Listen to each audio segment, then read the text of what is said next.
Musique de circonstance pour accueillir celle qu'on adore, forcément. Adore et adore. Oui, j'ai bien Sylvie compris. Aligard, bonjour. Bonjour. Parce qu'on va parler à l'occasion Vous du voulez dire, salon vous m'aimez Maison pas, et Objets. sinon. C'est ça, voilà, exactement. On va s'adresser, on va parler métier d'art et particulièrement de ceux qui restaurent ou qui fabriquent avec des feuilles d'or. Exactement. Salon Maison et Objets, Oui, je le viens de salon le dire, voilà. qui va avoir lieu, qui va ouvrir ses portes vendredi et qui a la particularité de faire travailler, de mettre en avant justement À Villepinte, au nord de Paris, Villepinte, au hein. nord de Paris, des artisans d'art d'exception, comme vous le disiez, et des décorateurs du monde entier. Donc effectivement, la personne dont on va parler s'appelle Manuela Paul Cavalier et elle y sera, elle montrera aussi son travail sur Maison et Objets et elle est doreuse. Alors, bah non, elle est d'horreur. Enfin, elle est d'horreur ou Non, elle est elle est doreuse. Mais doreuse. d'horreur, c'est un tellement vilain mot, c'est ce qu'elle me disait. Oui, Hein, quelle horreur. quelle horreur. Et en fait, je me suis dit, déjà, dès le début de l'interview, je me dis, elle en a sous le capot.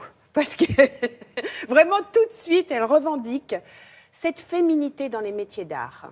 Tout ça en ayant 25 ans d'expérience, en ayant eu un parcours de voyage, parce qu'elle est partie longtemps en Italie pour la feuille d'or et pour la maîtriser, pour la restauration après. C'est très important. Elle est quand même aujourd'hui habilitée par les musées nationaux pour travailler sur le patrimoine français, ce qui n'est pas rien.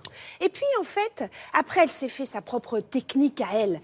Elle a ses petits secrets de fabrication dans son atelier. Elle travaille sur des supports inattendue. Elle a été en résidence au Japon, ce qui fait que elle a travaillé sur les toits des temples japonais. Voilà, c'est quelqu'un qui pousse ses limites, c'est quelqu'un qui se met en danger, c'est quelqu'un qui réfléchit aussi à faire évoluer la technique, à être dans l'innovation, parce que je le répète, les métiers d'art, pour qu'ils perdurent, il faut qu'ils soient aussi dans l'innovation. Voilà. Oui, madame. J'ai passé un très bon moment avec cette jeune femme. Alors c'est à nous d'en passer un très Exactement. agréable avec elle également et très instructif. Ouais. Et moi aussi, je vais dire j'adore. Regardez. Mon métier consiste à créer des reflets d'or sur des matières, sur des matériaux qui vont du coup chanter avec la lumière.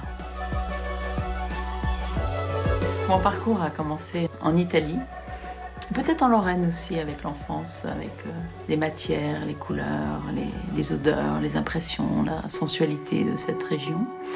Et ensuite en Italie où je suis partie vivre pendant 10 ans, découvrir les dorures, admirer aussi ces grands maîtres de la mise en scène, de la lumière dans les pénombres qui existaient auparavant avec les lumières de chandelle.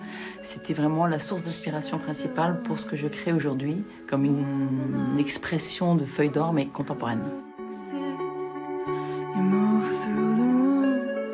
Je travaille sur la marqueterie de paille, sur le bambou.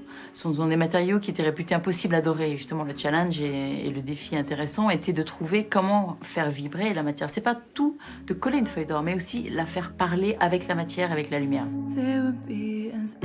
Je travaille aussi sur du cuir pour des porte-cigares d'exception. Sur du bois brûlé, donc on a travaillé avec un designer aussi. Sur les toits en fait, des temples japonais. Mon lien avec le Japon a commencé avec l'éloge de l'ombre de Tanizaki et le livre du thé d'Okakura.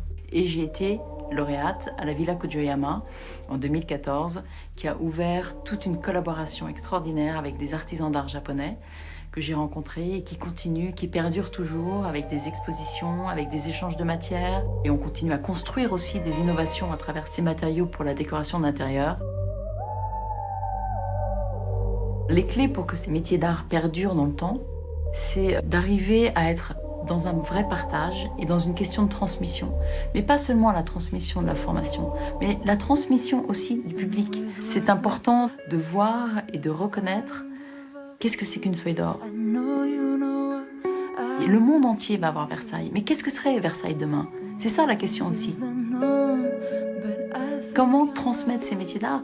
Chacun, dans l'intimité de son atelier, recréer, moderniser, inventer, innover avec les techniques ancestrales ce patrimoine pour le promouvoir sur quelque chose qui est l'identité française, partie intégrante, comme un bon fromage, un vin ou toute l'épicurisme et la richesse de notre culture.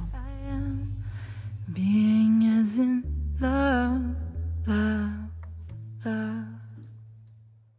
Alors Manuela Paul Cavalier va participer à une des grandes expositions qui va se tenir en mars prochain à Paris, autour justement des métiers d'art exceptionnels.